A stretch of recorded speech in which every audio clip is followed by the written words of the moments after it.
The topless video she accidentally sent her landlord was humiliating enough, but then she got stuck in an elevator with him for 47 seconds. He stared at her neckline, where the tattoo was visible, and asked, "Where did you get that design?" Welcome back to Proudly Black Stories, my beautiful, amazing Pride family.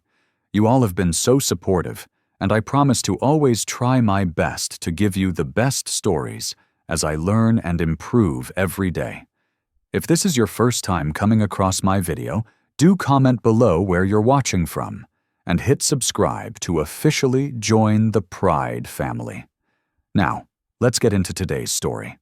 Elara Brooks stood in front of her bathroom mirror at 11:47 p.m. on a Friday night, topless and trembling.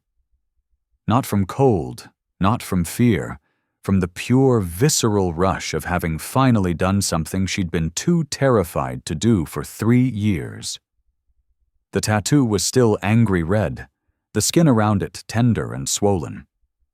Protective film covered the design, making the colors look muted, dreamlike. But even through the medical-grade covering, the phoenix was unmistakable. Wings spread wide across her sternum, the bird rising between her breasts in shades of crimson, gold, and deep purple. The tail feathers swept down toward her ribs, the head arched upward, beak open in what could have been a cry of pain or triumph. She'd walked out of the tattoo studio 20 minutes ago, still riding the adrenaline high that came from 3 hours under the needle. Her artist, a woman with full sleeves and kind eyes, had told her to take photos for the healing process. "Document the journey," she'd said. But standing here now, looking at this permanent mark of her freedom, Elara felt something crack open in her chest. 3 years. 3 years since she'd walked away from Caleb Sterling in the middle of the night, still wearing his grandmother's engagement ring because she'd been too panicked to think about taking it off. 3 years since she'd changed her name from Vance to Brooks, moved across the country, rebuilt herself from nothing.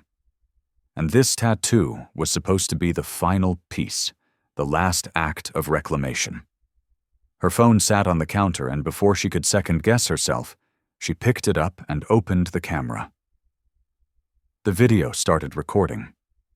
She looked at herself in the mirror at this woman who'd finally chosen herself and felt tears prick her eyes. "Maya." Her voice came out thick with emotion. "I finally did it. 3 years of being too scared. And look, I'm finally free.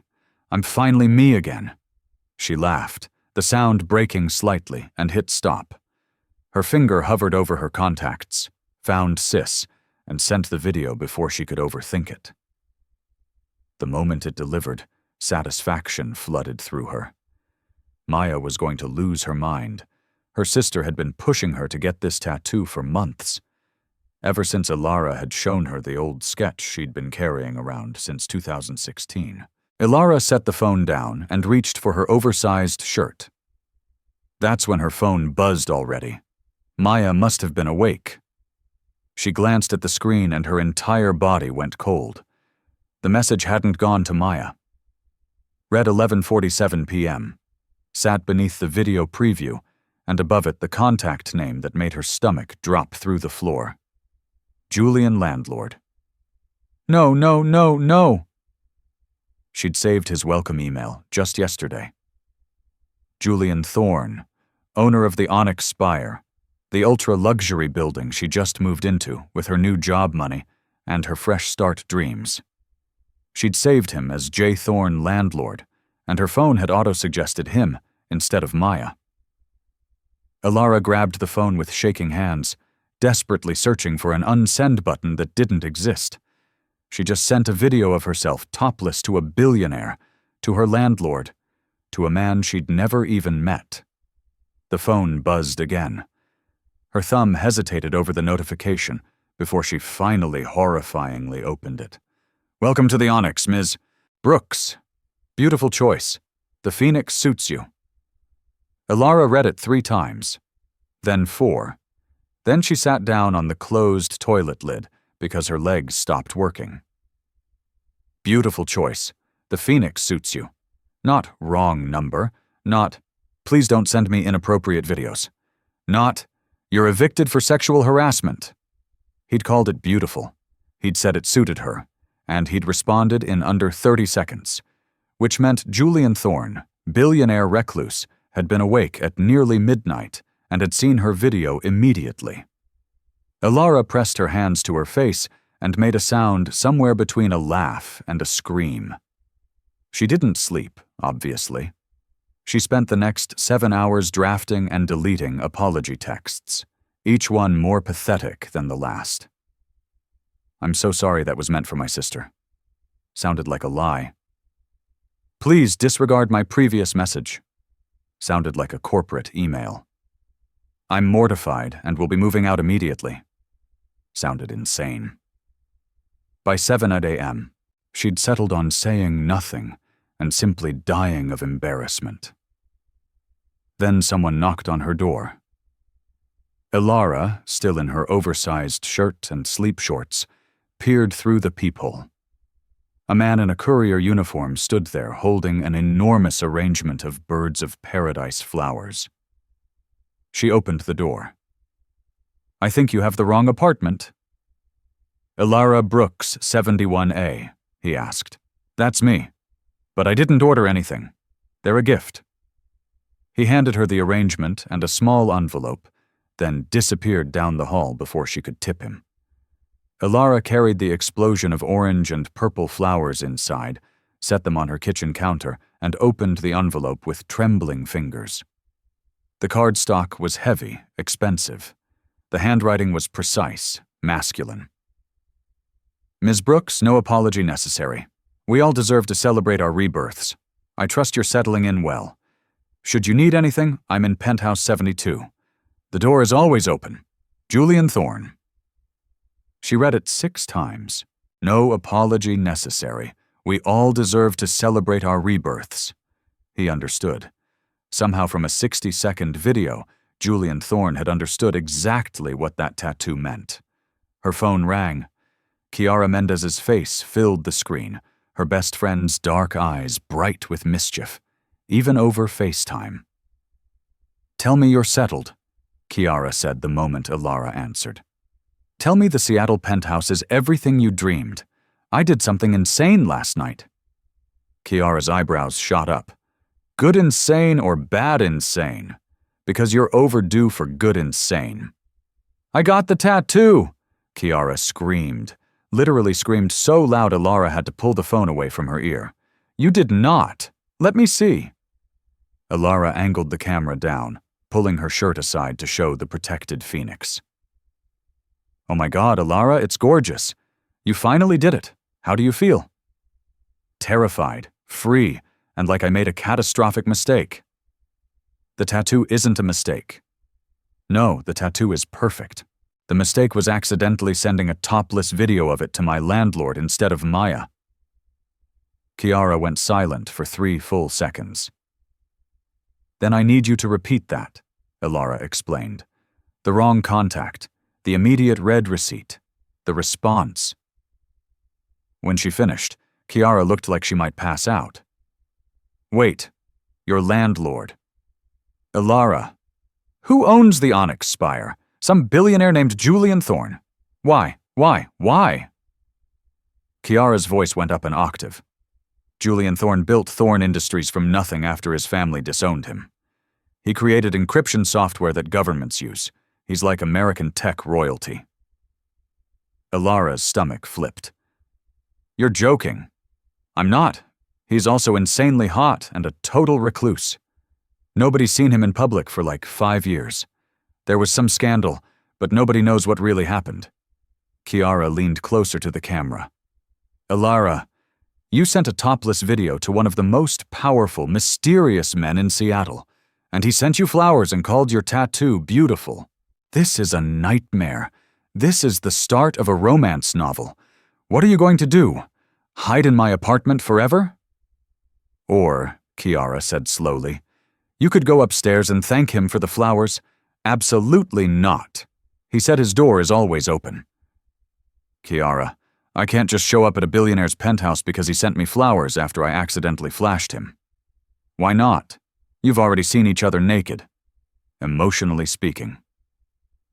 Ilara hung up on her, but she couldn't stop thinking about it, about the note, about the fact that he'd responded personally immediately at nearly midnight, about the way he'd said the phoenix suited her, like he could see something in that design that meant more than just pretty artwork. She went to work, tried to focus on spreadsheets and fraud patterns, failed miserably. At 11 p.m., she came home exhausted, rode the elevator up to the 71st floor, and tried not to think about the fact that Julian Thorne lived just one floor above her. The elevator slowed at 72. Ilara's heart stopped. The doors opened, and Julian Thorne stepped inside. He was taller than she'd expected, easily 6'2", broad-shouldered, wearing all black like he'd either come from a business meeting or a funeral. Dark hair that looked like he'd run his hands through it a few too many times, sharp jawline, and eyes that were the color of slate on a rainy day, gray and intense, and fixed directly on her. The elevator doors closed. They were alone in a space roughly 6 ft x 6 ft, Ilara Brooks. His voice was low, controlled with just a hint of roughness underneath. Not a question, a statement. She managed to nod. We finally meet properly. The elevator descended, 47 seconds from 72 to 71, and Ilara counted every single one of them. The air felt thick. Her skin felt hot. She could smell his cologne, something dark and expensive, cedar and smoke. He didn't look away from her, didn't check his phone, didn't make polite small talk. He just watched her with an intensity that made her want to either run or step closer. The elevator chimed at 71. The doors opened. Ilara moved to step out, and Julian reached forward, his hand stopping the doors from closing. The movement brought him close enough that she could feel the heat radiating off his body. Your tattoo? His eyes dropped to her neckline, where the edge of the phoenix was just barely visible above her blouse. The phoenix. Where did you get the design? Her throat went dry. I've had this sketch for years. From Chicago. Why? Something flickered across his face. Recognition, then pain. Chicago. When? 2016. I was at a conference. I met this artist at a coffee shop and Ilara trailed off because Julian had gone completely white. Why? What's wrong? What did she look like? Dark hair, green eyes, paint stains on her hands. The memory was fuzzy, but certain details stuck. She gave me this sketch on a napkin and said I needed it more than she did. It was the strangest thing. I kept it in my journal for years before I finally got it done. Why are you asking me this? Julian's hand tightened on the elevator door. A muscle in his jaw ticked. That was my sister, Serafina. She died a year later. The world tilted sideways. That's impossible, Ilara whispered. I wish it was. His eyes met hers again, and there was such raw grief there that Ilara felt it in her chest. She lived in Chicago until 2017. She was an artist. She used to draw phoenixes obsessively the year before she died. The elevator started beeping, an angry sound indicating the doors had been held too long. Julian stepped back. Let them close. And Ilara stood frozen in the hallway of the 71st floor, her heart pounding so hard she could feel it in her throat. The tattoo on her chest suddenly felt like it was burning. She made it inside her apartment, locked the door, and immediately went to her bedroom. The old journal was in a box she hadn't fully unpacked yet, buried under winter clothes and keepsakes she dragged across the country. It took her 20 minutes to find it. The sketch was still there, pressed between pages of her messy handwriting from 7 years ago. The napkin had yellowed slightly, but the drawing was pristine. A phoenix in flight, wings spread, every detail exactly as it now appeared on her skin. She flipped the napkin over, On the back, in faded ink, words she'd forgotten were there. For the girl who's still in the cage, you'll fly soon. S. Ilara sat on her bedroom floor, surrounded by unpacked boxes and old memories, and tried to make sense of what was happening. She'd met a woman in a coffee shop 7 years ago, a random encounter. The woman had drawn her a phoenix on a napkin, told her she needed it, and disappeared. And that woman was Julian Thorne's sister. And she was dead. What were the odds? What were the actual statistical odds of something like this happening? Ilara pulled out her phone and did what any rational person would do. She Googled Julian Thorne. The search results were extensive. Photos of a younger version of the man she'd just met in the elevator back when he smiled for cameras. Articles about Thorne Industries, about his revolutionary encryption software, about his meteoric rise in the tech world. Then 5 years ago, the articles changed. Julian Thorne disappears from public life after family scandal. Thorne Industries CEO steps back from public role. What really happened to Julian Thorne? But none of the articles had details, just speculation, rumors, theories. Ilara kept scrolling until she found what she was looking for. Serafina Thorne, 24, found dead in Chicago estate. Suicide suspected. The article was from 2017. It was brief. Serafina Thorne, daughter of business magnate Arthur Thorne, had been found dead at the family's Chicago property. Preliminary reports suggested suicide. The family had declined to comment. Ilara stared at the tiny photo accompanying the article. It was definitely her, the woman from the coffee shop. Same dark hair, same delicate features, same paint-stained fingers visible even in the grainy image. She'd given Ilara a sketch, told her she'd fly soon, and then she'd died less than a year later. Ilara didn't remember falling asleep, but she must have because she woke up on her bedroom floor, phone still in her hand, sunlight streaming through the windows. Someone was knocking on her door. She stumbled to answer it, still wearing yesterday's clothes, and found Julian Thorne standing in her hallway holding 2 cups of coffee. He looked like he hadn't slept either. "We need to talk," he said. Ilara stepped aside and let him in. He handed her one of the coffees. She took it automatically, noticed it was exactly how she liked it, oat milk and vanilla, and wondered how he knew that. Then she remembered her apartment application had asked for emergency contacts and dietary preferences. He'd read her file. Of course he had. Julian stood in her living room, looking at the still unpacked boxes, the minimal furniture, the birds of paradise flowers on the kitchen counter. "I need to tell you something," he said. "You didn't get this apartment by chance." Ilara set down the coffee. "What?" He turned to face her. "When your application came through, I saw your name." "Ilara Vance." He searched her face. "You changed it to Brooks, but Vance was your father's name. Detective Robert Vance." The coffee turned to acid in her stomach. "How do you know my father's name?" "Because 7 years ago, your father was investigating my father." "Arthur Thorne." Julian's voice was raw. "Careful. He was getting close to exposing him for money laundering and fraud. And then your father was killed. They called it a random mugging." Ilara sat down on her couch. Had to. Her legs weren't working properly. "My father died in a mugging," she said slowly. "It was random. Wrong place, wrong time. That's what the police said. That's what my mother told me." Julian pulled a folder from inside his jacket. He set it on her coffee table. "It wasn't random." She stared at the folder like it was a bomb. "I don't understand." "My father had him killed." The words came out flat, factual, devastating. And 3 months later, my sister Serafina discovered evidence of what he'd done. She was going to go to the police.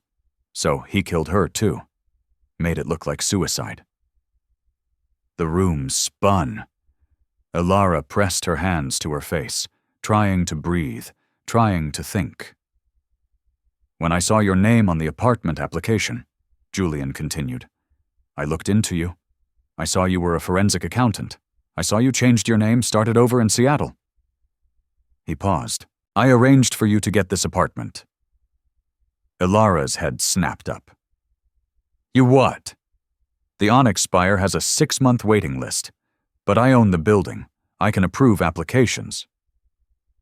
His gray eyes held hers. I needed to know if you knew anything about your father's investigation. I needed to know if you could help me prove what Arthur did. She stood up, paced to the window, paced back. You've been using me?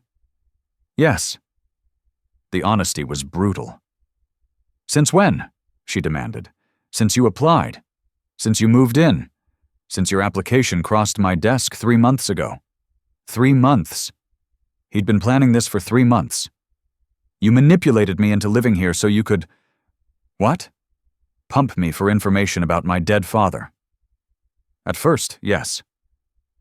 Julian took a step toward her. But then you sent me that video. Ilara laughed, sharp and bitter. Right, the accidental nude. Must have been a nice bonus. I saw the tattoo. His voice dropped.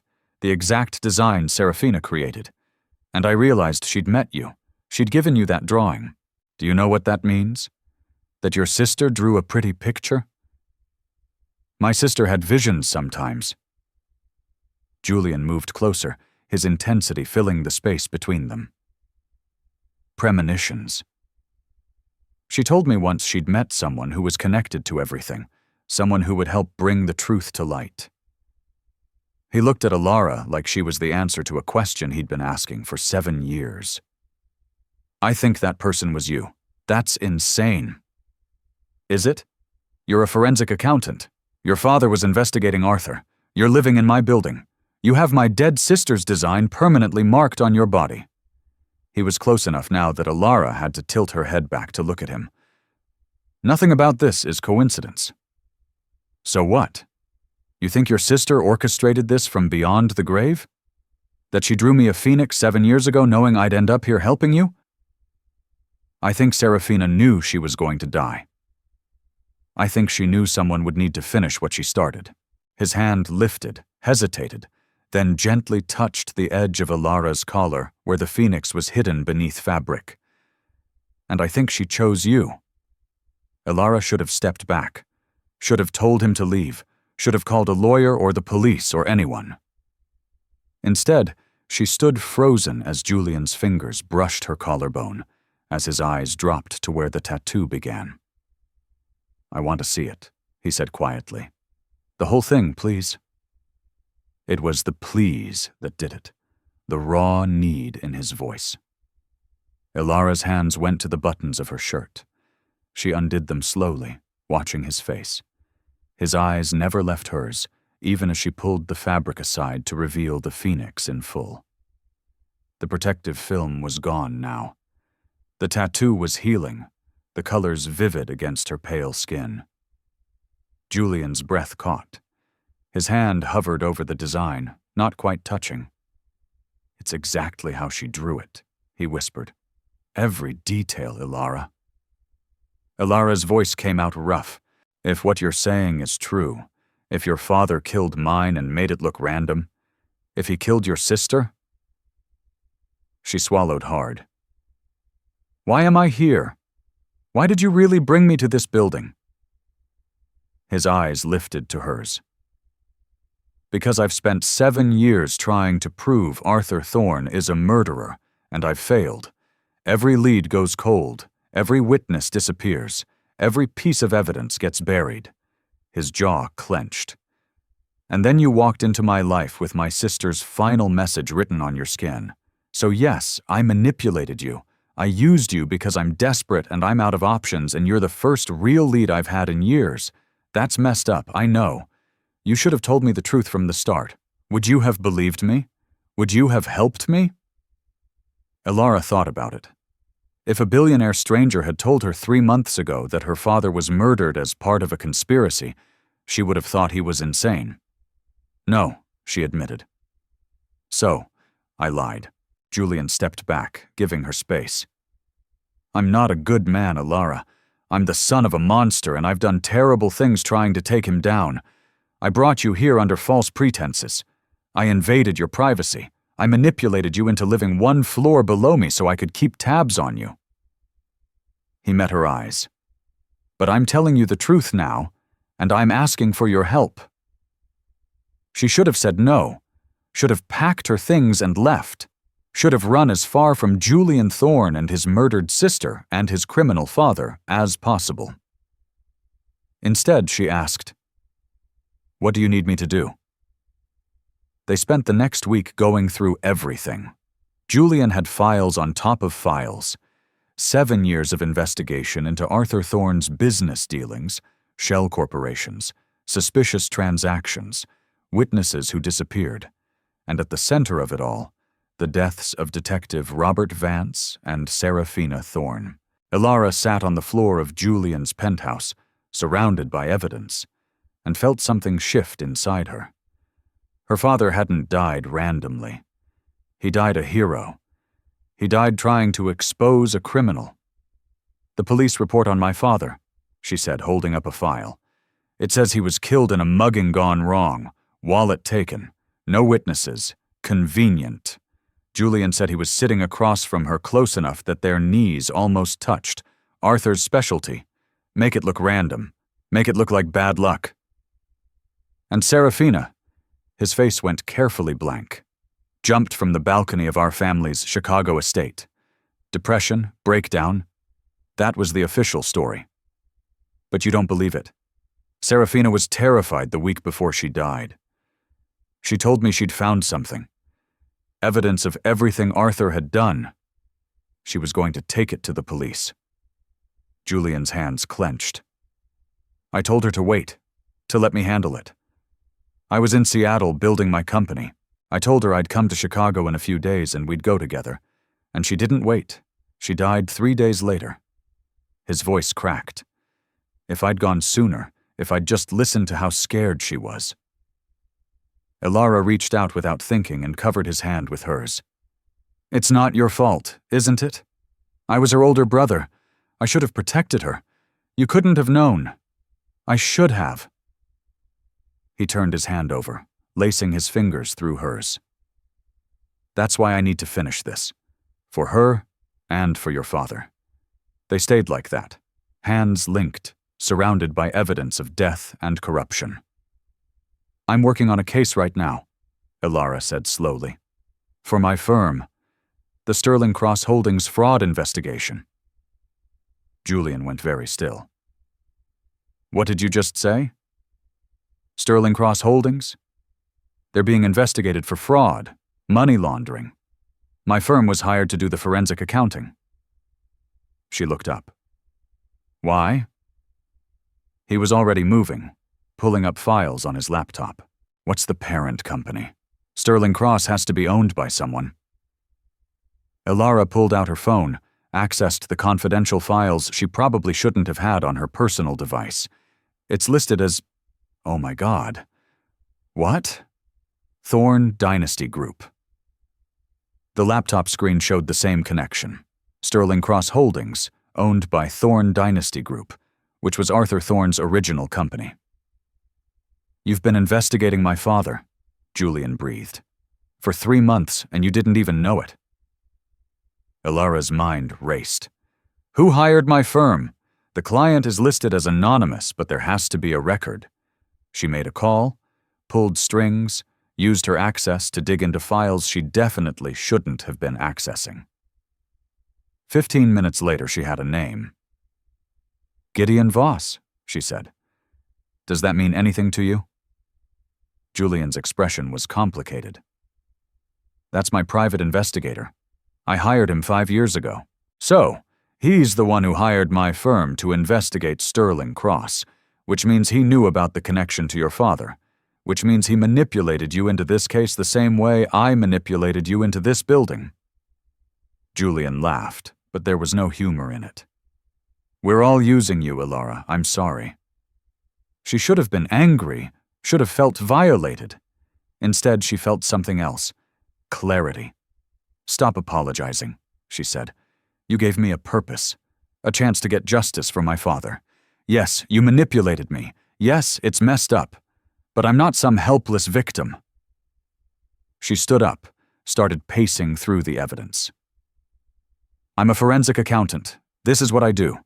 I find patterns, I follow money, and I've been building a case against Sterling Cross Holdings for 3 months.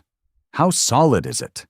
Solid enough to prove fraud, money laundering, tax evasion, every transaction, every shell company, every falsified record. She turned to face him. If we can connect Arthur Thorne directly to Sterling Cross Holdings and then connect him to the murders, we have him. Julian stood up, moved toward her. That's a big if, so we make it happen. Ilara lifted her chin. No more secrets, no more manipulation. From now on, we're partners, equal partners. Or I walk. He studied her face for a long moment. Then he extended his hand. Partners. She took it. The handshake lingered, his hand warm and solid around hers. Equal partners, he agreed. Neither of them let go. The following Saturday, an invitation appeared under Ilara's door.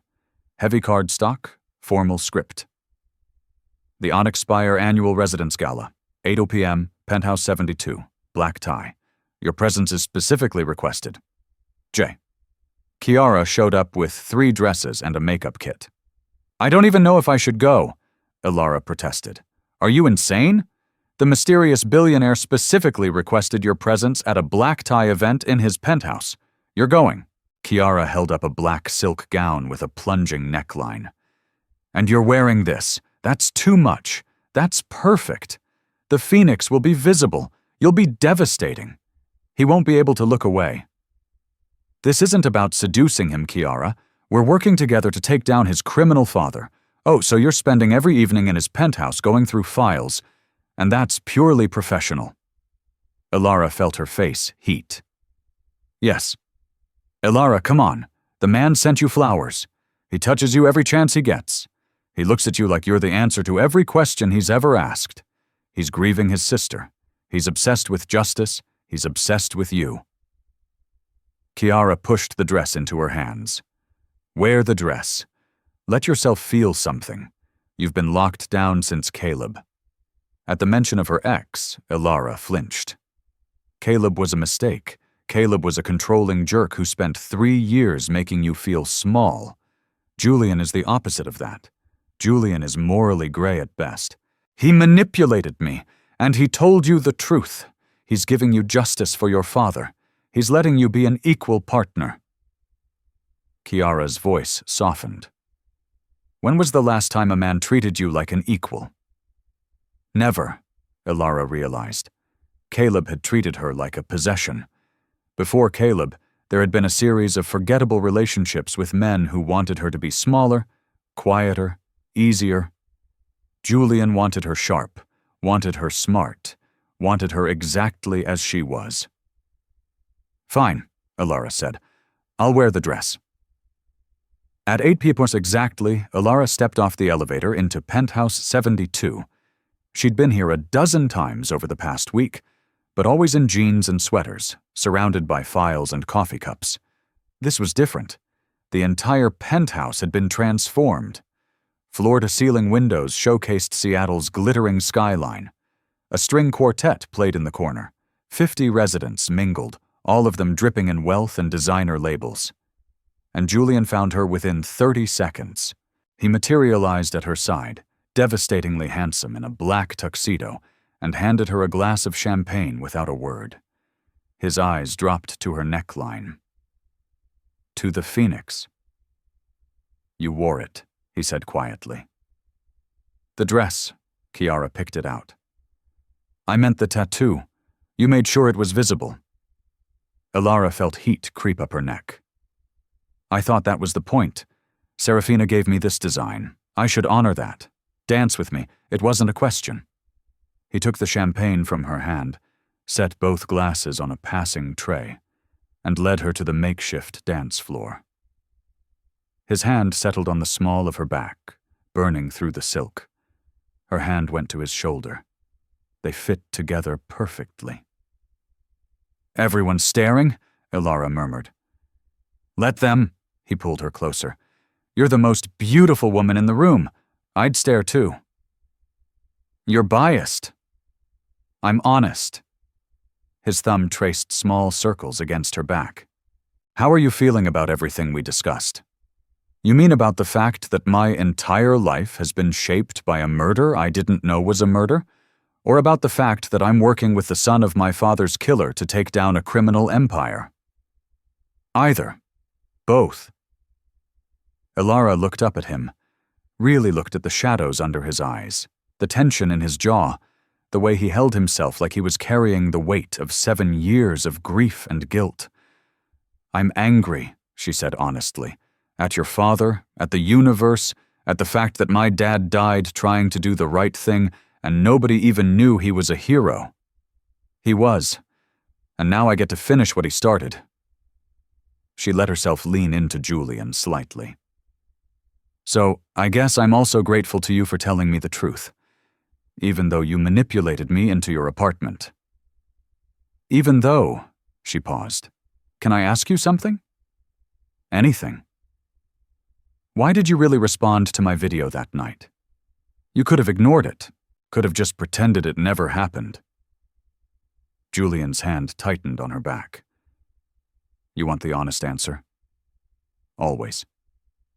"Because you looked free." His voice dropped to almost a whisper. "In that video, you looked like someone who'd just broken out of a cage. And I haven't felt free in 7 years. I wanted to know what that felt like." The music swelled around them. Ilara's heart hammered against her ribs. "Julian," a cool voice interrupted. They both turned.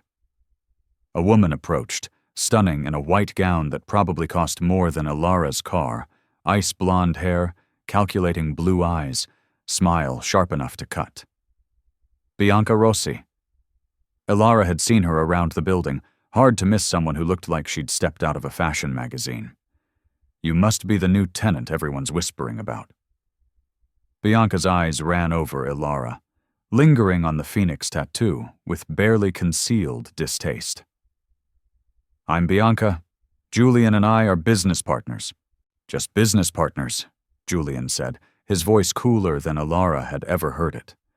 "Of course." Bianca's smile didn't waver.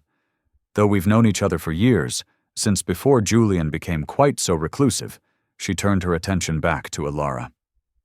"And you are Ilara Brooks. How lovely." "And what is it you do, Ilara?" "I'm a forensic accountant." Something flickered in Bianca's eyes. "How fascinating. And you just moved to Seattle 3 months ago. What a coincidence. That's exactly when Julian started leaving his penthouse again." Bianca's tone was light, but her eyes were ice. "He's been quite mysterious about what's been occupying his time." Julian's hand on Ilara's back became possessive. "If you'll excuse us, Bianca, we're dancing." He pulled Ilara away, but not before Ilara caught the look on Bianca's face. Jealousy. Pure, undiluted jealousy. "She's in love with you," Ilara said once they were out of earshot. "She's in love with the idea of me, the money, the status. Have you two ever?" "No, and we never will." Julian pulled her closer, almost protectively. "Bianca's been pushing for more for years. I've never been interested." "Why not? She's beautiful. She's calculating. Everything she does is a transaction." His eyes found Ilara's. "You're the opposite of that. You don't know that. Maybe I'm just better at hiding it.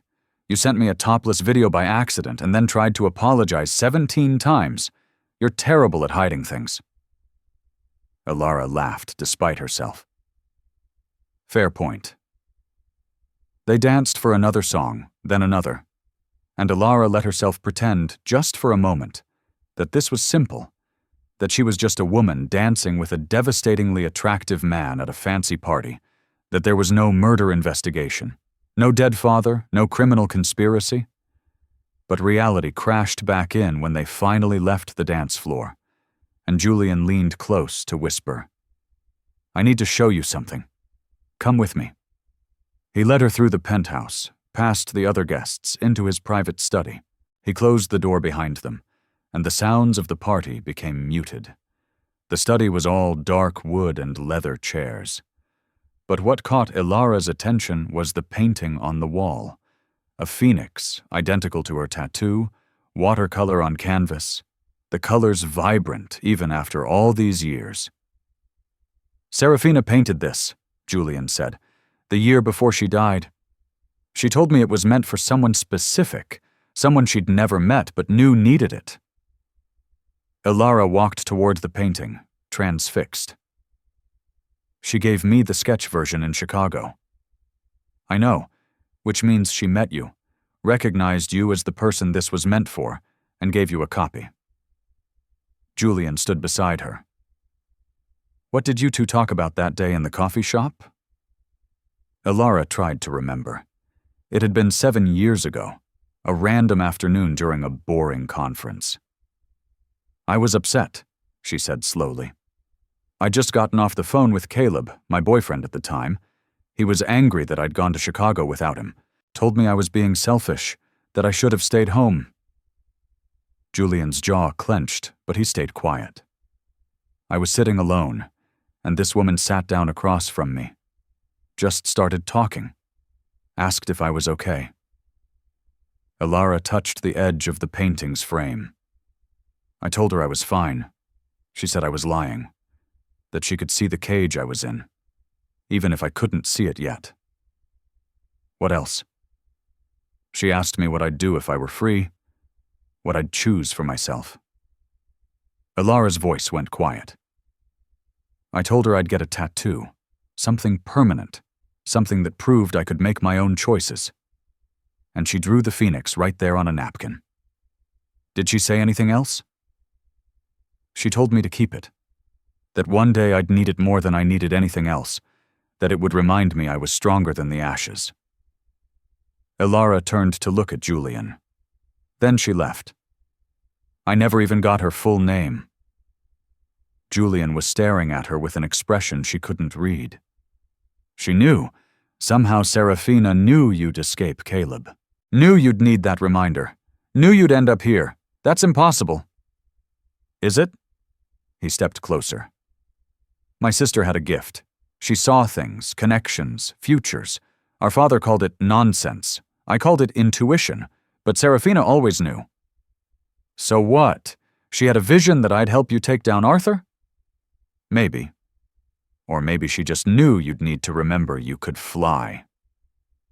His hand came up, fingers tracing the phoenix on her chest with devastating gentleness.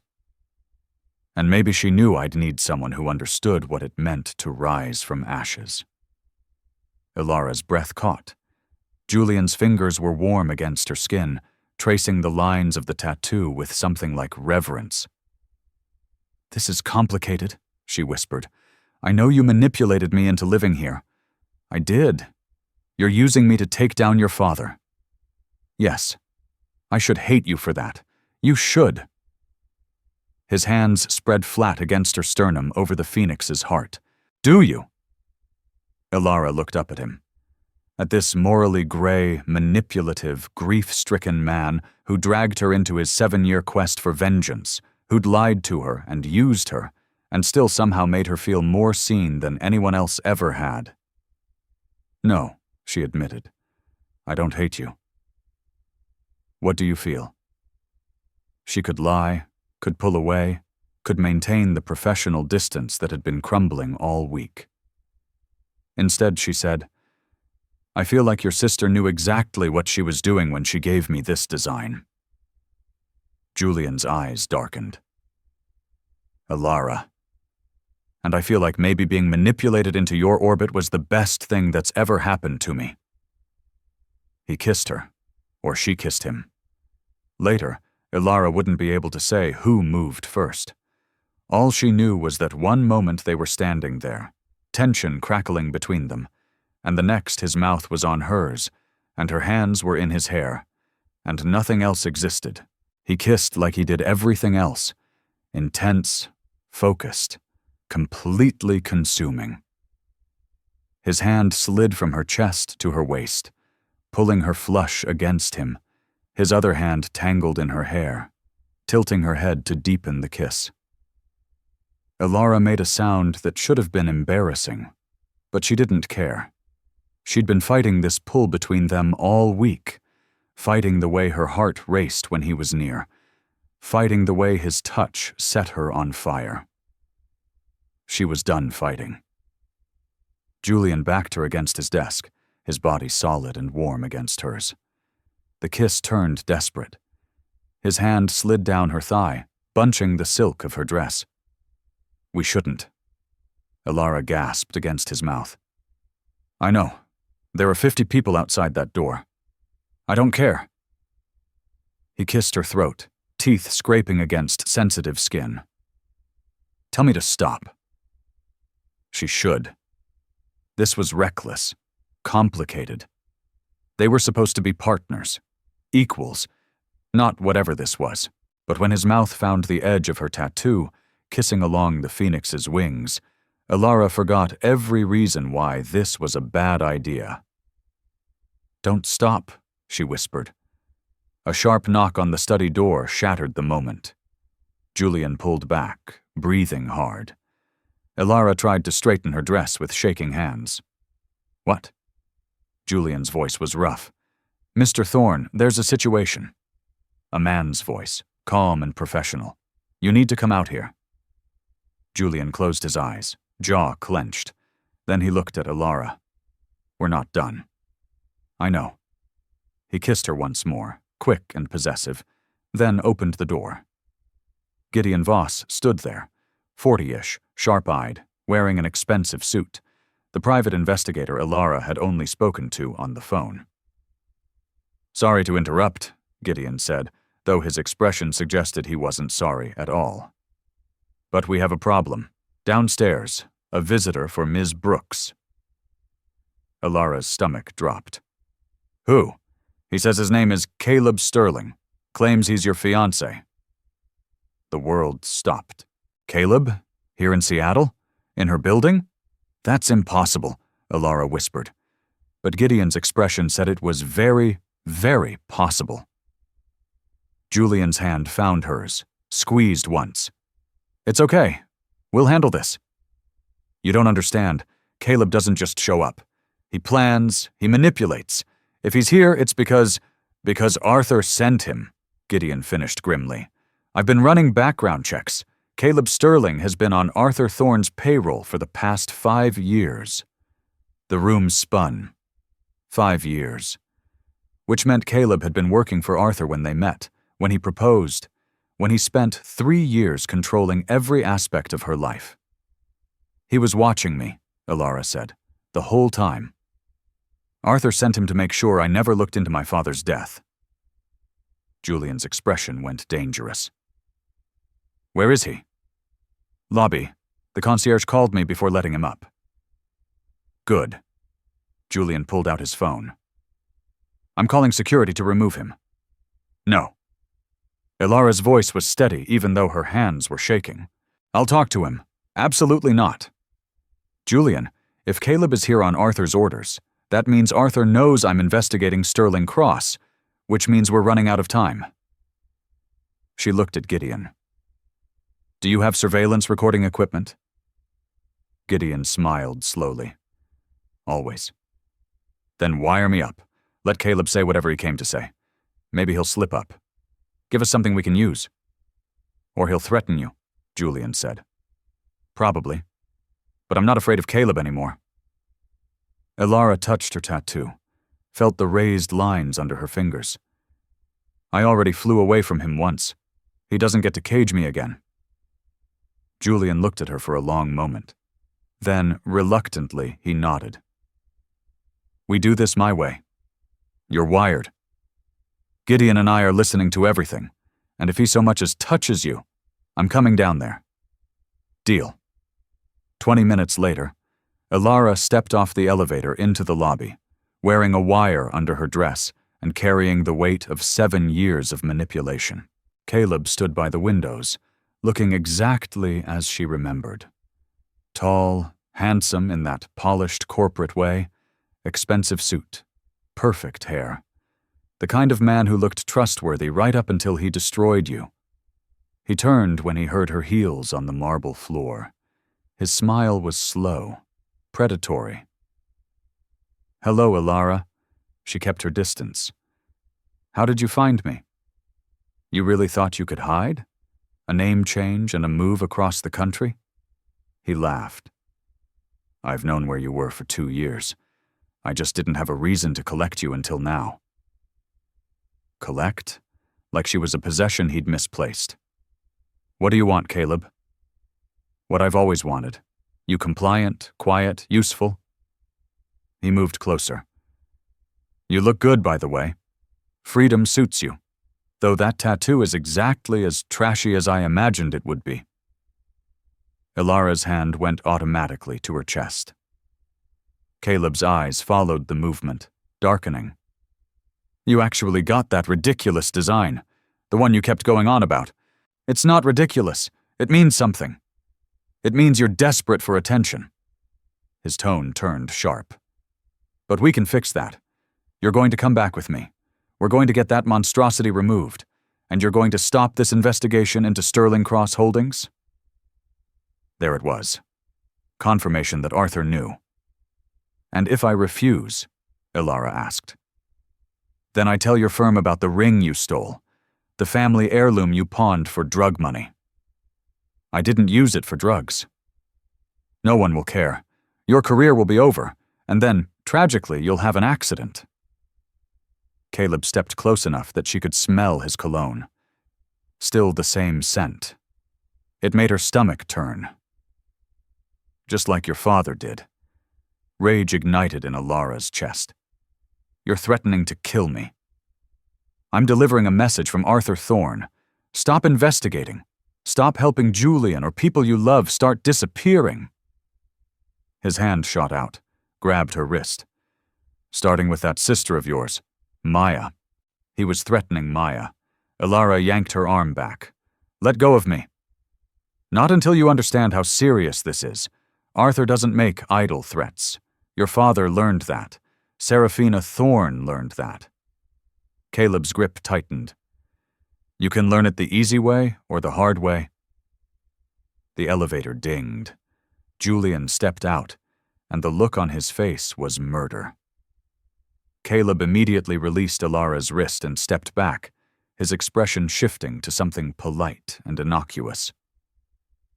"Julian Thorne," Caleb said, extending his hand like they were meeting at a business conference.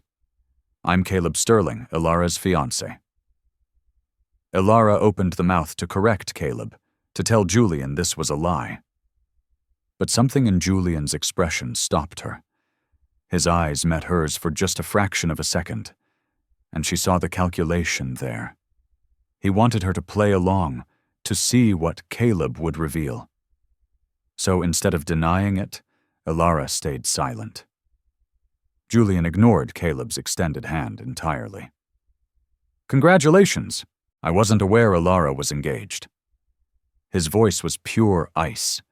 If Ilara hadn't seen that brief flash of communication, she would have believed he was genuinely hurt. "We keep it private," Caleb said smoothly, his arm sliding around Ilara's waist in a possessive gesture that made her skin crawl.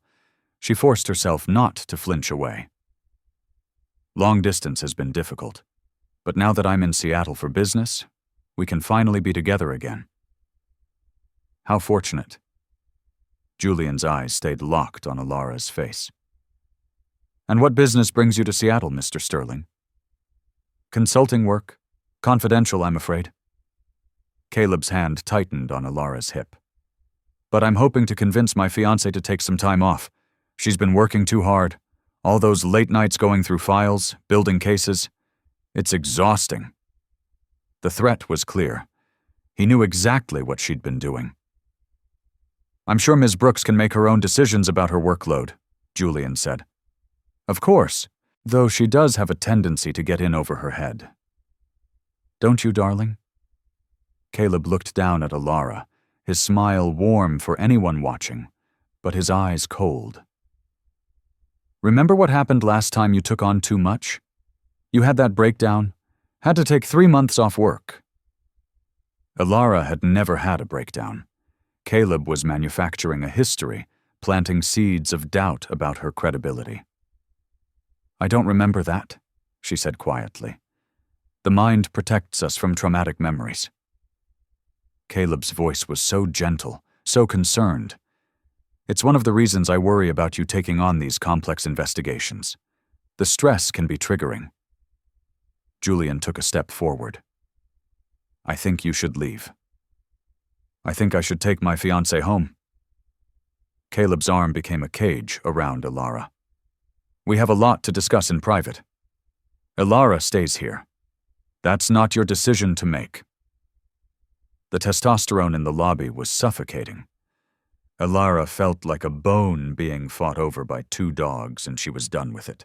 Both of you stop.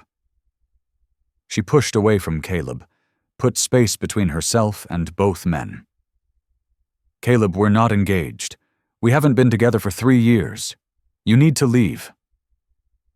Caleb's mask slipped for just a second, showing the cruelty underneath. Be very careful, Ilara. You know what's at stake. I know you're threatening my sister. I know you're working for Arthur Thorne. I know everything. She lifted her chin. And you just confessed to it on a wire that's recording every word you're saying. Caleb's face went white, then red with rage. His hand moved toward her, but Julian was faster, stepping between them with a physicality that was shocking. Touch her, and I'll break every bone in your hand, Julian said softly. You're making a mistake, Caleb said, backing towards the door. Both of you. Arthur doesn't forgive. He doesn't forget. And he always collects his debts. His eyes found Ilara's one last time. You have 48 hours to stop the investigation and come back to me, or your sister starts paying for your mistakes. He left. The lobby fell silent, except for the sound of Ilara's ragged breathing. Julian turned to her. Are you okay? No. Yes. I don't know. Her hands were shaking. He threatened Maya. We need to call her. We need to make sure she's safe. Already done. Gideon appeared from wherever he'd been monitoring. I have 2 of my people outside her apartment in Chicago. She's secure.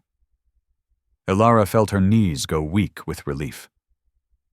Julian caught her, his arm around her waist in a way that was nothing like Caleb's possessive grip.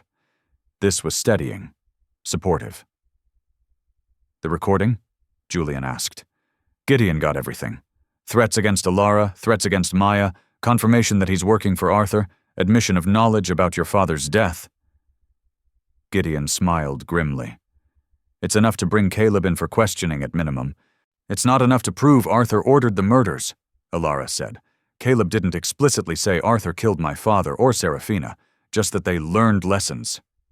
She's right, Julian said. We need more. We need Arthur himself. Ilara pulled away from Julian, started pacing. Her mind was racing, sorting through possibilities and strategies the way she did with forensic accounting. Follow the money. Follow the pattern. Find the break in the chain. Caleb gave us 48 hours, she said slowly, which means Arthur is nervous. We're getting too close to something. The Sterling Cross investigation. Gideon said, You've been building a case for 3 months. You must be near completion. I am. I have enough to prove fraud and money laundering, but the connections to Thorne Dynasty Group are buried under 6 layers of shell companies. It would take a financial expert to trace it back to Arthur specifically. Or it would take Arthur confessing, Julian said. They all looked at each other. We set a trap, Ilara said. We make Arthur think I'm going to destroy the evidence, that I'm scared enough to comply, but we record everything. He won't meet with you directly, Gideon said. He's too careful. Then we give him no choice. Ilara's mind was crystallizing around a plan. I call Caleb back. Tell him I'll do what Arthur wants, but I need to speak to Arthur personally to negotiate terms. Protection for Maya. A guarantee that he'll leave my family alone if I destroy the files. That's insane, Julian said. You'd be walking into a meeting with a man who's killed at least 2 people. Not if I'm wired. Not if you're listening to everything. Not if we have backup ready to move in. She looked at Gideon. Can you set that up? Yes. But Alara, if Arthur suspects for even a second that you're recording him, he'll kill you on the spot. Then I better be convincing. Julian grabbed her arm, pulled her aside while Gideon made phone calls. This is too dangerous. This is necessary. Caleb threatened Maya. Arthur killed my father. He killed your sister. Alara looked up at him. I'm not running from this. I'm not hiding. I'm finishing what my dad started. By putting yourself in the line of fire. By being brave enough to face the monster. She touched his face, felt the tension in his jaw. You've been hunting Arthur for 7 years. Let me help you end this. Julian closed his eyes, leaned into her touch. If something happens to you because I brought you into this, I'll never forgive myself. Then make sure nothing happens to me. He kissed her hard and desperate, like he was trying to memorize the taste of her. When they broke apart, his forehead rested against hers. After this is over, he said quietly, we're going to talk about this thing between us. What thing? The thing where I can't stop thinking about you. Where I want to keep you in my penthouse and never let you out of my sight. Where the thought of Caleb touching you makes me want to commit murder. Heat pooled in Alara's stomach. That sounds possessive. It is. I told you I'm not a good man. Maybe I don't want a good man. She kissed him again, slower this time. Maybe I want someone who's as morally compromised as I'm becoming. Because she was compromised, she was planning to entrap a murderer. She was working with a man who'd manipulated her into an apartment just to use her for revenge. She was falling for someone who freely admitted to being possessive and dangerous, and she didn't care. The old Alara, the one who'd been engaged to Caleb, would have run from this, would have chosen safety over truth, compliance over confrontation. But the phoenix on her chest was a reminder. She'd already burned down her old life. She might as well let the flames consume everything. Gideon finished his call. I can have surveillance set up anywhere in the city within 3 hours. Where do you think Arthur will want to meet? Somewhere he controls, Alara said. Somewhere private. Probably one of his industrial properties. He has a warehouse in the shipping district, Julian said. It's technically owned by one of his shell companies, but I've traced it back to him. He uses it for storage, or for making people disappear, Gideon added grimly. Alara pulled out her phone. Only one way to find out. She called Caleb. He answered on the first ring. I knew you'd see reason, he said. I want to talk to Arthur in person. I'll destroy the files, but I need guarantees about my sister's safety. Arthur doesn't negotiate. Then I guess he doesn't get what he wants. Alara kept her voice steady. I'm a forensic accountant, Caleb. I have copies of everything stored in multiple locations. Encrypted cloud storage, physical drives hidden with lawyers. If anything happens to me or Maya, it all goes to the police automatically. She was lying. She had backups, but nothing that sophisticated. But Caleb didn't know that. There was silence on the other end. Then, I'll call you back in 10 minutes. He hung up. That was a very good bluff, Gideon said appreciatively. I learned from the best. Alara looked at Julian.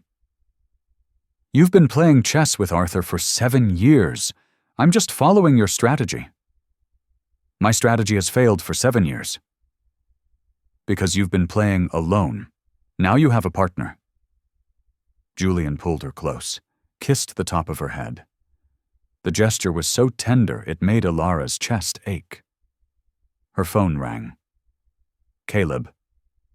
Tomorrow night, 9:20 p.m., I'll text you the address. Come alone or the deal is off. How do I know Arthur will be there? You don't, but you're out of options, so you'll take the chance. Caleb paused. And Alara? Don't try anything stupid. We'll be checking for wires. The line went dead. They'll check for wires, Alara said. Gideon was already typing on his phone. I have something new. Audio implant. Goes under the skin just below the collarbone. Undetectable unless they're doing a full medical scan. You want to put a recording device inside my body? I want to give you the best chance of survival. They'll pat you down. They might use a bug detector, but they won't think to check under your skin. Alara felt sick, but she nodded. Do it. The next 24 hours were a blur of preparation. Gideon brought in a doctor who implanted the audio device in Julian's penthouse, while Alara tried not to think about the fact that she now had technology embedded in her chest, 2 inches from her phoenix tattoo. Julian didn't leave her side. He hovered, bringing her food she couldn't eat, coffee she couldn't drink, his presence both comforting and suffocating. You should rest, he said for the 5th time. I can't. Alara was going through files, memorizing every detail of the Sterling Cross case. If Arthur asked her questions, she needed to sound convincing. I need to be ready. You are ready.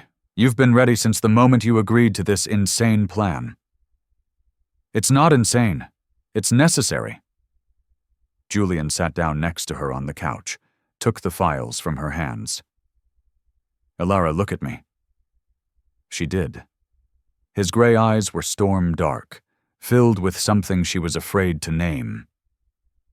If this goes wrong, he started, it won't. If it does, I need you to know something. He took her hand, laced their fingers together. Meeting you, even under these circumstances, even with all the manipulation and lies, has been the first time I've felt alive since Serafina died. You make me want things I thought I'd given up on. Future things. Happy things. Alara's throat tightened. Julian, I'm saying this now because I might not get another chance. I'm falling for you, probably already fallen. And I know that's complicated and messy and possibly the worst timing in history. But I needed you to know. She kissed him, poured everything she couldn't say into it, all the fear and hope and reckless affection she'd been trying to ignore. When they broke apart, Julian pulled her into his lap, his arms wrapping around her like he could protect her from what was coming. Stay with me tonight, he said against her hair. I don't want you to be alone. Alara should have said no, should have maintained some professional distance, should have slept in her own apartment 1 floor down. Instead, she said, Okay. They moved to his bedroom. Alara had never been in this part of the penthouse. It was unexpectedly intimate.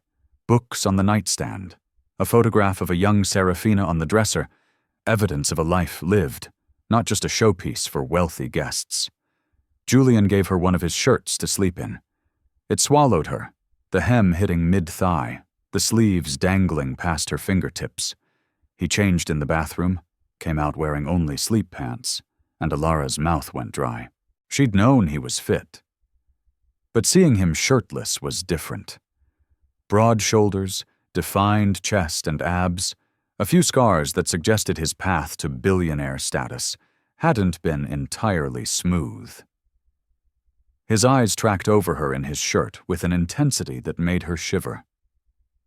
Come here, he said. She went. Let him pull her down onto the bed. Let him arrange them so her head rested on his chest and his arm wrapped around her waist. I can hear your heart, she said. It's racing. I'm terrified of tomorrow. Me too. They lay there in the dark, neither sleeping.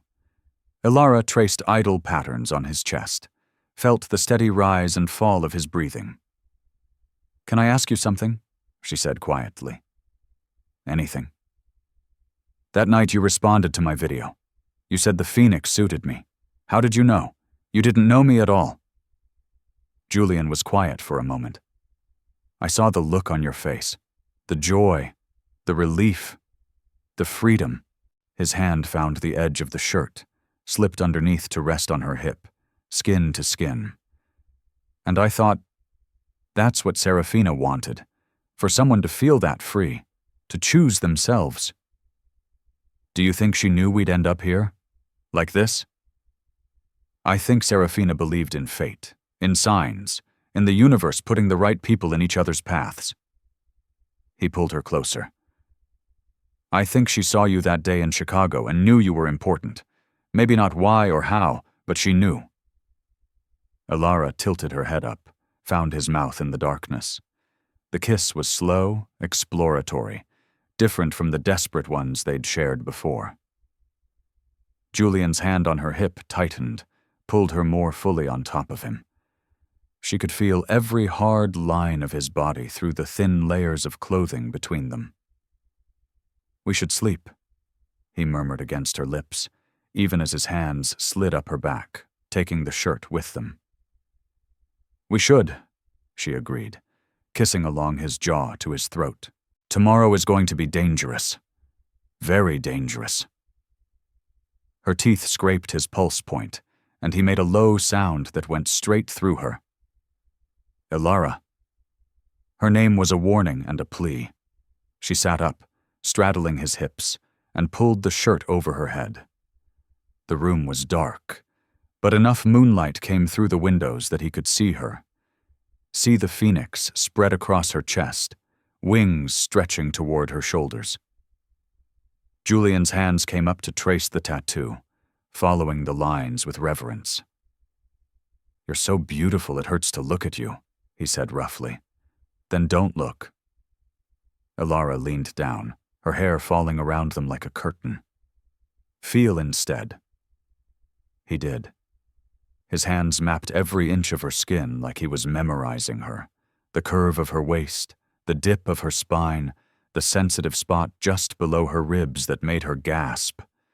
When he flipped them over, pinning her beneath him, Alara arched up into the contact. Tell me to stop, Julian said, even as his mouth traced the phoenix's wings, as his tongue followed the lines of the tattoo. Don't stop. Tell me this isn't just adrenaline, fear, the night before danger. Alara grabbed his face, made him look at her. This is me choosing you, choosing this, choosing to feel alive, even if tomorrow everything goes to hell. That broke something in him. His kiss turned consuming, possessive. His hands weren't gentle anymore, and Alara didn't want gentle. She wanted to feel something other than fear, wanted to burn away the memory of Caleb's touch with Julian's, wanted to claim this moment for herself. They came together like a storm, all intensity and desperation and need. Julian whispered her name like a prayer. Alara dug her nails into his shoulders hard enough to leave marks. They moved together until the world narrowed to just this, just them, just the feeling of being completely consumed by another person. Afterward, they lay tangled together, breathing hard. Julian pulled a blanket over them, kept her tucked against his chest. That was not a good decision, he said. Probably the worst decision I've made all week. You have terrible judgment. Says the man who manipulated me into his building to use me for revenge. Fair point. He kissed her shoulder. For the record, I stopped using you about 2 days after you moved in. When did you start falling for me? The moment I saw you in that video, looking free for the first time in your life. He tangled his hand in her hair. When did you start falling for me? Alara thought about it. The elevator. When you recognized the tattoo and looked like I'd punched you in the chest, you were so raw, so human. I'd expected a cold billionaire, but you were just a grieving brother. I'm not just anything. I'm obsessed with you. It's probably unhealthy. Definitely unhealthy. She kissed his chest. I'm okay with it. They finally slept as dawn crept over Seattle, wrapped around each other like they could keep the coming danger at bay through sheer force of will. At 8:00 p.m., the next night, Alara stood in front of the mirror in Julian's bathroom, preparing to walk into a warehouse where a murderer waited. She was dressed simply. Jeans, black sweater, boots.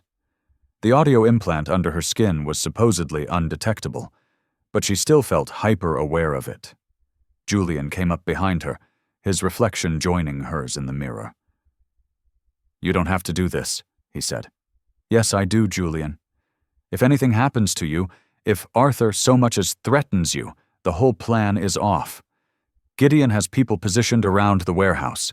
I'm going to be in a van 2 blocks away listening to everything. You say the code word and we come in." They'd chosen the word carefully, something she could drop into conversation naturally. The word was actually. "I'll be fine. Promise me you'll be careful. Promise me you won't take unnecessary risks." Ilara turned to face him. "I promise I'll do everything I can to walk out of that warehouse and come back to you." He kissed her like he was trying to convince her to stay. When they finally broke apart, he pressed something into her hand. A small pendant on a delicate chain. A phoenix. "It was Seraphina's," Julian said. "She wore it every day. I want you to have it for luck." Ilara's eyes stung. She let him fasten it around her neck, the pendant settling just below the audio implant. "I'll bring it back to you," she promised. "Bring yourself back. The pendant is just metal." The drive to the district took 30 minutes. Gideon was driving, Julian in the passenger seat, both of them tense and silent. Ilara sat in the back going over the plan for the 100th time. Walk in, act scared but determined. Demand guarantees for Maya's safety. Get Arthur talking about the murders. Get him to confess on tape. Get out alive. Simple. Absolutely insane. But simple. They parked 2 blocks from the warehouse. Gideon ran a final check on the audio equipment. "You're live," he said. "We can hear everything. We'll be monitoring from here." Julian opened the back door, pulled Ilara out and into his arms, held her so tightly she could barely breathe. "Come back to me," he whispered. "I will. One more kiss." Then she was walking alone down the dark street toward the warehouse, toward Arthur Thorne, toward the truth about her father's death. The warehouse was exactly as ominous as she'd expected. Concrete building, broken windows, graffiti on the walls, a single light above the entrance. The door was unlocked. Ilara stepped inside and the door clanged shut behind her. The interior was mostly empty. Concrete floor, high ceiling with exposed beams, shadows everywhere. And in the center, lit by a single work light, stood Caleb. He wasn't alone. 3 men flanked him, all of them large and armed. "Ilara, right on time," Caleb smiled. "Arms up. We need to check you for wires." She lifted her arms. One of the men patted her down thoroughly, professionally, checked her pockets, her boots, even ran a bug detector over her. It beeped near her phone. "Leave it," Caleb said. "Phone goes on the table." Ilara set her phone on a nearby crate, her only connection to Julian and Gideon gone. But the implant stayed silent, undetected. "Satisfied?" she asked. "Almost." Caleb stepped close, his hands going to her neck. For a horrible moment she thought he'd found the pendant, the implant, something, but he just examined her throat, then stepped back. "You're clean. Good girl." "I'm not your anything. Where's Arthur?" "Right here." A man stepped out of the shadows at the far end of the warehouse. 60s, silver hair, expensive suit that looked wrong in this environment. Cold blue eyes that reminded her painfully of Julian's gray ones. Arthur Thorne looked like someone's distinguished grandfather, like a man who donated to charities and attended the opera. He looked nothing like a killer. "Ilara Brooks," Arthur said, his voice cultured and calm. "Though you prefer Vance now, don't you? Running from your past." "I prefer not being murdered like my father was." "Ah, so my son has been filling your head with conspiracy theories." Arthur moved closer with measured steps. Robert Vance died in a random mugging 7 years ago. Tragic, but hardly my fault. You had him killed because he was investigating your money laundering operation. Prove it." Ilara forced herself to breathe steadily. This was the moment. Get him talking. Get him comfortable. Get him to reveal the truth. "I don't need to prove it," she said. "I just need to destroy the evidence I've collected on Sterling Cross Holdings and disappear. That's why I'm here to negotiate terms." Arthur smiled. It didn't reach his eyes. "And what terms did you have in mind?" "I destroy all the files linking Sterling Cross to Thorne Dynasty Group. I stop the investigation. I convince my firm the case is a dead end." She lifted her chin. "In exchange, you leave my sister alone. You leave me alone. You let me walk away from Seattle and never contact me again." "Interesting proposal, but I'm curious about something." Arthur circled her slowly, a predator assessing prey. "Why would I trust you to actually destroy the evidence? What's to stop you from keeping copies?" "The fact that I value my life and my sister's life more than I value justice for a father I barely remember." It hurt to say. Hurt to pretend Robert Vance meant nothing. But she needed Arthur to believe she was broken, scared, willing to compromise. "Your father was a sanctimonious fool," Arthur said conversationally. "He thought the law meant something. Thought he could take down a man like me with spreadsheets and search warrants." He laughed. "I tried to warn him off. Offered him money. Threatened his family. He refused to listen." Ilara's heart pounded. "Keep him talking." "So you had him killed. I had him removed. There's a difference. Killing is personal. Removal is just business." Arthur stopped in front of her. "Caleb arranged it. Made it look like a mugging. Your father didn't suffer, if that's any consolation." The audio implant was recording every word, but Ilara needed more. Needed him to confess to Serafina, too. "And your daughter?" she asked. "Was that business, too?" Arthur's expression darkened. "Serafina was weak, sentimental. She found your father's original investigation files in my office, started asking questions." His voice turned cold. "She threatened to go to the police, to destroy everything I'd built. I gave her a chance to reconsider, but she didn't. No, she was stubborn, like her brother." Arthur's hand shot out, grabbed Ilara's face in a painful grip. "Is that what you wanted to hear? Confirmation that I killed them both? Does it make you feel better?" "It makes me feel like I understand what kind of monster you are." He released her with a shove. "Monster, hero, it's all perspective. I did what was necessary to protect my empire. Your father and my daughter were collateral damage. They were people. They were obstacles." Arthur straightened his cuffs. "And now, so are you." The temperature in the warehouse seemed to drop 10 degrees. "We had a deal," Ilara said, trying to keep the fear out of her voice.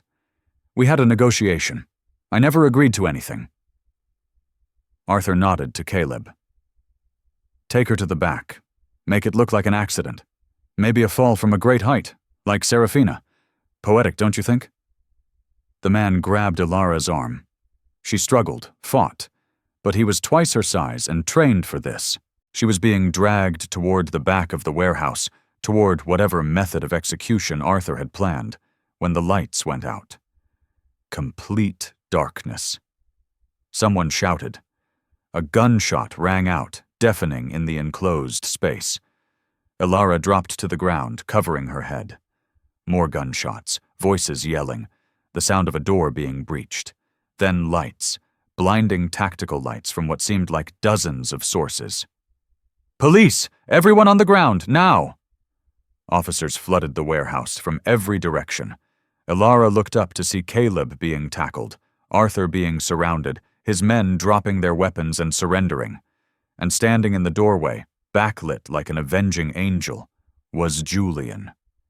He crossed the warehouse in seconds, dropped to his knees beside her, pulled her into his arms. "I've got you. You're safe. I've got you." Ilara was shaking so hard she couldn't speak. Julian held her tighter, one hand cradling her head, the other wrapped around her back.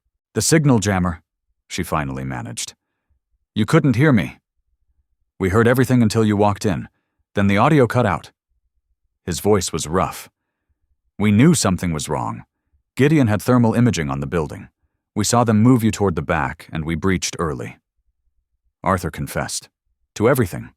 My father, Serafina, all of it." "I know. We got it. The signal came back for about 90 seconds before they activated the jammer. It was enough." Julian pulled back to look at her face, check her for injuries. "Did they hurt you?" "No, I'm okay. Terrified, but okay."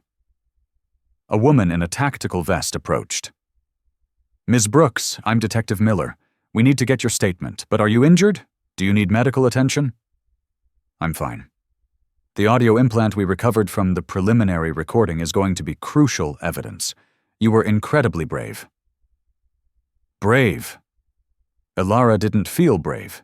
She felt like she'd nearly died, and only survived through sheer luck. She watched as Arthur was cuffed, read his rights. He looked at Julian with pure hatred. "You'll regret this, boy," Arthur said. "I'm still your father. That blood doesn't wash off."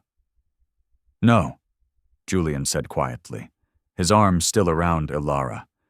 "But I'm Serafina's brother. That's all that matters. And you murdered her. Live with that in prison." Arthur was led away. Caleb went next, his expression blank, defeated. Gideon appeared, looking satisfied. "We got him. Both of them. The recording plus the testimony plus the evidence Ilara built on the Sterling Cross case. Arthur Thorne is going to prison for the rest of his life." It should have felt triumphant. Justice served, 7 years of investigation finally paying off. Instead, Ilara just felt exhausted. The next few hours were a blur of statements, evidence, documentation, medical checks. The police wanted the audio implant removed at a hospital. They wanted detailed accounts of everything Arthur had said. They wanted to know about Caleb's threats, about the investigation, about every detail. It was nearly 3 a.m. when Julian finally brought Ilara back to the Onyx Spire. She'd expected him to take her to her apartment on 71, but the elevator went to 72. "You're staying with me," he said. Not a question. She didn't argue. Inside his penthouse, Julian locked the door, set the security system, and then just stood there looking at her like he couldn't quite believe she was real. "I thought I'd lost you," he said quietly. "When the signal cut out and we couldn't hear anything. When Gideon said they were moving you, I thought—" Ilara crossed to him, put her hands on his chest. "But you didn't. I'm here. We're okay." "We're not okay. We won't be okay for a while." He touched her face with shaking hands. "I nearly got you killed. You saved my life. You got justice for Serafina and my father. At what cost? You were in that warehouse with a murderer. If we'd been 30 seconds later..." She kissed him to stop the spiral, poured everything she felt into it. Relief, gratitude, affection. Something deeper she wasn't ready to name yet. Julian responded with desperate intensity, backing her toward his bedroom, his hands everywhere like he needed to confirm she was whole, unharmed. They didn't speak. Words felt inadequate. Instead, they communicated through touch, through the way he undressed her carefully, checking for bruises, through the way she pulled him down to the bed, kneading him close, through the way they came together, slower than the night before, more tender. This wasn't adrenaline or fear of the future. This was aftermath. This was survival. This was two people who'd walked through fire and made it out the other side. Afterward, Ilara lay with her head on Julian's chest, his heartbeat steady under her ear. "What happens now?" she asked. "Now? Arthur goes on trial. Caleb, too. They'll both go to prison." "I meant, with us." Julian was quiet for a moment, his hand tracing patterns on her back, following the curve of her spine. "I manipulated you into my building," he said slowly. "I used you for revenge. I put you in danger. You should probably run far away from me." "Should I?" "Yes." "What if I don't want to?" His arm tightened around her. "Then I'm going to spend every day proving I'm worth the risk. I'm going to give you the space to choose me freely, not because I orchestrated circumstances. I'm going to do this right." Ilara propped herself up on her elbow to look at him. "What does doing it right look like?" "I don't know. I've never done this before." His hand came up to cup her face. "But I know I want to try. I know I want you in my life. In my home. Not because you're one floor down and I maneuvered you there, but because you choose to be here." "I choose to be here. You're still processing trauma. You nearly died. You should take time. Think about it." "Julian," Ilara kissed him once, soft and certain. "I choose you. I choose this. I'm not running." Relief flooded his expression. He pulled her down, kissed her until they were both breathless. "Move in with me," he said against her lips. "Really? Move in, not your apartment one floor down. Here, with me." "That's fast. We solved a 7-year-old double murder together and took down a criminal empire. I think we can handle cohabitation." Ilara laughed. It felt good to laugh. Okay, yes, I'll move in with you." She settled back against his chest. "But I'm keeping my apartment for now, just in case you turn out to be secretly terrible." "Fair." He kissed the top of her head. "Though I should warn you, I'm very territorial, possessive. I'll probably hover." "I can handle it. And I'm still morally gray. I manipulated you. I'd do it again if it meant getting justice for Serafina." "I know. I'm morally gray now, too. I walked into a warehouse to entrap a murderer. I'm okay with the gray areas." They fell quiet. Outside the windows, Seattle sparkled in the darkness. "Do you think Serafina knew?" Ilara asked softly. "That day in Chicago when she gave me the sketch. Do you think she knew we'd end up here?" "I think Serafina saw two people who needed each other and decided to help fate along." Julian's voice was tender. "She believed in signs, in the universe putting the right people together at the right time. Even if the right time involved murder, investigations, and criminal conspiracies? Especially then, she'd say we needed something big enough to break through both our walls." Ilara thought about that, about the girl she'd been in that Chicago coffee shop, trapped in a relationship with Caleb, but not admitting it yet, about the woman she'd become. Brave enough to get a tattoo, to change her name, to walk into danger for justice. "She was right," Ilara said. "I needed the Phoenix to remember I could fly, and I needed you to remember why I was fighting in the first place." Julian held her closer. "Not just for revenge, for the possibility that something good could come from all the pain." The trial ended a week later. Arthur Thorne was convicted on 2 counts of first-degree murder, money laundering, fraud, conspiracy, and a dozen other charges. The judge gave him life in prison without the possibility of parole. Ilara and Julian were there for the verdict. They held hands in the courtroom gallery as Arthur was led away. He looked old, suddenly diminished. Just a man who'd made monstrous choices and was finally facing consequences. Outside the courthouse, reporters swarmed. Julian made a brief statement about justice for Serafina. Ilara said nothing, just stood beside him, solid and certain. That night they hosted a small gathering at the penthouse. Maya flew in from Chicago. Gideon came, looking satisfied with the investigation's conclusion. Kiara made an appearance, immediately clicking with Maya in that way Ilara had hoped they would. Bianca even stopped by briefly with her architect boyfriend, offering congratulations that seemed genuine. It wasn't a celebration, exactly. Too many people had died for that. But it was a closing, an acknowledgement that justice had been served and life could move forward. After everyone left, Ilara and Julian stood on the terrace again.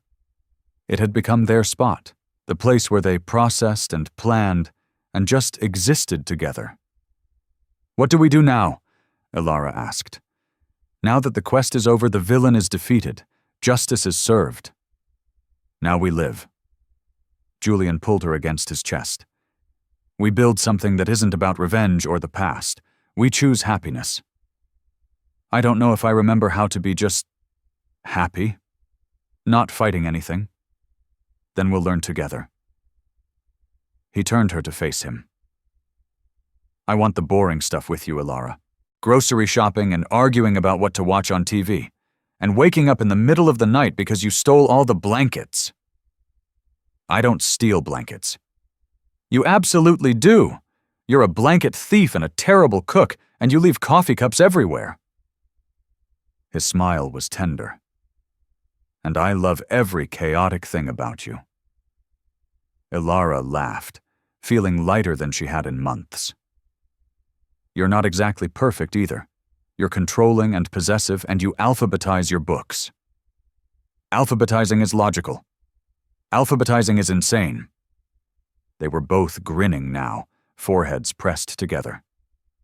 "I want this," Ilara said softly. "The boring stuff. The happy stuff. I want to build a life that isn't defined by what we lost." "Then that's what we'll do." Julian kissed her, slow and sweet. "Starting tomorrow. Tonight, I just want to hold you and be grateful we both survived." They went to bed early, tangled together in the dark. Ilara traced the phoenix pendant at her throat, felt the skeleton key beside it. 2 symbols, one for rising from ashes, one for opening new doors. Serafina had given her both, in a way. Had set this whole thing in motion 7 years ago in a Chicago coffee shop because she'd seen something in Ilara that Ilara hadn't seen in herself yet. The potential to fly, the courage to walk through fire, the strength to choose love even when it was complicated and messy and morally gray. "Thank you," Ilara whispered into the darkness, speaking to a woman she'd met once and would never see again. "For the phoenix, for your brother, for believing I was worth saving." Beside her, Julian's breathing was steady, peaceful. She closed her eyes and let herself drift off, knowing that tomorrow would bring normal things, work and laughter and the mundane joys of building a life with someone. The phoenix had risen, the cage was broken, and Ilara was finally, completely free. Outside the windows, Seattle sparkled like a promise, like possibility, like the future she'd fought so hard to claim.